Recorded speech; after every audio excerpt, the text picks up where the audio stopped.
40-50 سالوں سے اس ملک کے اندر جب سے ہم نے ہوش سنبھالا ہے، ہم ہمیشہ ایک بات مسلسل محراب سے، منبر سے، خطیبوں سے، جلسوں کے مقررین سے سنتے آ رہے ہیں کہ شیعہ کافر ہے۔ سنتے آ رہے ہیں یعنی ہمیں خوشی ہے، ہمیں خوشی ہے۔ کیوں خوشی ہے؟ اس لیے کہ ہمیں یہ معلوم ہے کہ کافر کا مطلب کیا ہوتا ہے، بولنے والے کو معلوم نہیں ہے، ہمیں معلوم ہے۔ میں تھوڑا سا آگے بڑھتا ہوں۔ ہمیشہ آپ کے خلاف کفر کے فتوے اور کفر کے فتووں کے ساتھ ایک اور فتویٰ بھی، ان کی مجلسوں میں نہیں جانا۔ کیوں؟ ان کی مجلسوں میں جاؤ گے تو یہ کئی ایک کام کرتے ہیں۔ اچھا وہ کیا کام کرتے ہیں؟ یہ اپنی مجلسوں میں چھوٹے چھوٹے بچوں کو ذبح کر کے ان کا خون کھانے میں ڈال کے کھلا دیتے ہیں۔ ہم نے بارہا سنا۔ یہ تبرک کے نام پہ، نیاز کے نام پہ کھانے میں تھوک ڈال کر کھلاتے ہیں۔ اچھا یہ زلجنا کے منہ کا بچا ہوا عام مسلمانوں میں تقسیم کرتے ہیں اور گندا کھلاتے ہیں۔ اچھا ان کے گھروں میں، ان کی عزاداریوں میں، ان کی مجالس میں نہ جانا ورنہ نکاح ٹوٹ جاتا ہے۔ اچھا یہ جو ان کے پرچم ہے، علم، ان کے قریب نہ جانا نکاح ٹوٹ جاتا ہے۔ اچھا ان کے جلوسوں کی طرف دیکھنے سے نکاح ٹوٹ جاتا ہے۔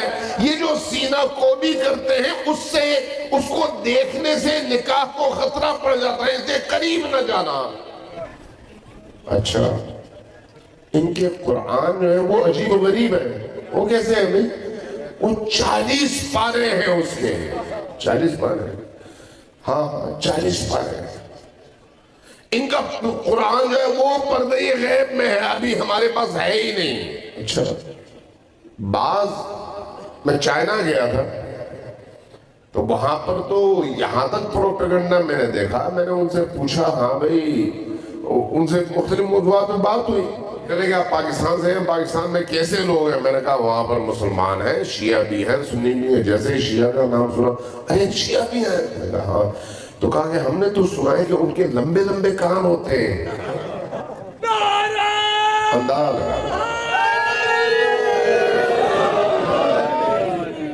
چائنا میں بھی، اور جانے والے یہاں کے مبلغ، یہاں سے گئے ہوئے مبلغین ماشاءاللہ دین کی خدمت کر رہے تھے۔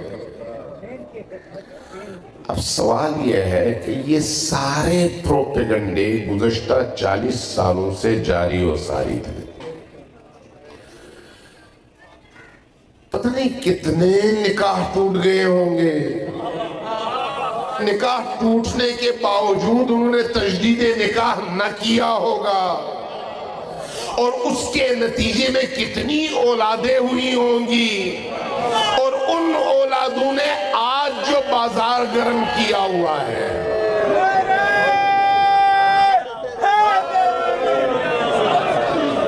سوچنے والی بات آئی ہے، افسوسناک، افسوسناک۔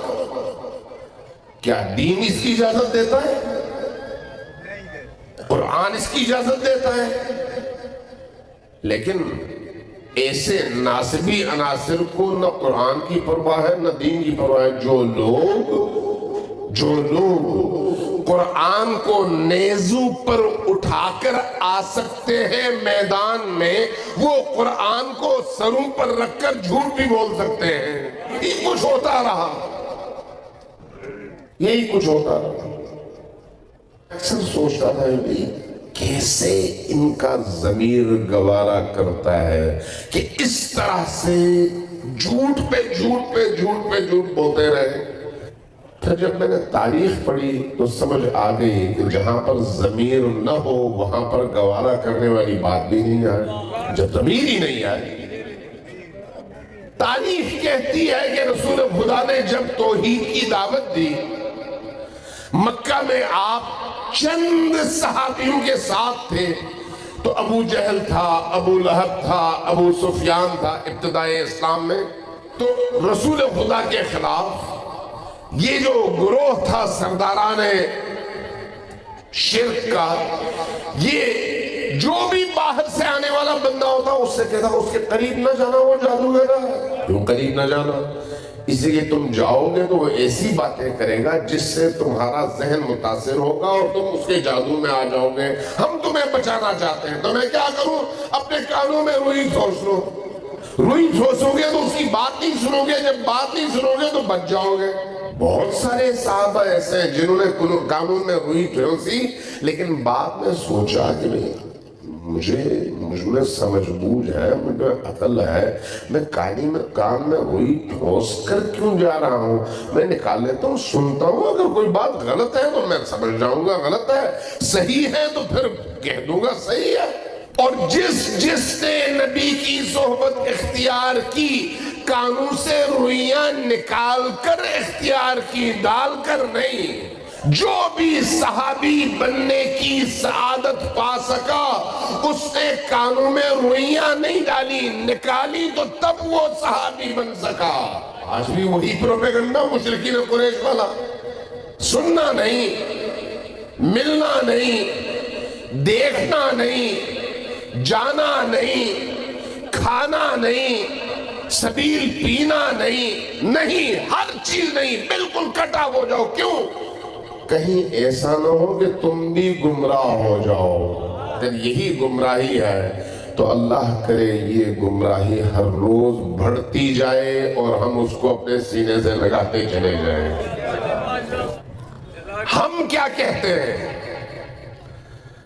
ہم کہتے ہیں کہ تمام مسلمانوں کے درمیان کچھ مشترکات ہیں جو بہت وسیع پیمانے پر ہیں، کچھ اختلافات ہیں جو فروعات میں ہیں. فروعات کے اختلافات اپنے گھر میں رکھو، جو اصول کے اتفاقات ہیں، اتحاد ہے، وحدت ہے، اس کو اجاگر کرو. کعبۃ اللہ کے دشمن کے مقابلے میں، اللہ کے دشمن کے مقابلے میں، رسول کے دشمن کے مقابلے میں، قرآن کے دشمن کے مقابلے میں مل کر کھڑے ہو جاؤ تاکہ لا الہ الا اللہ کا پرچم بلند ہو سکے.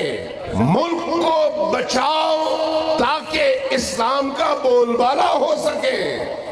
اختلاف نہ ڈالو، جھوٹے پروپیگنڈے نہ کرو، لوگوں کے جذبات سے نہ کھیلو، لوگوں کو مذہب کا چہرہ دکھا کر شیطانی مکروہ عزائم پورے نہ کرو.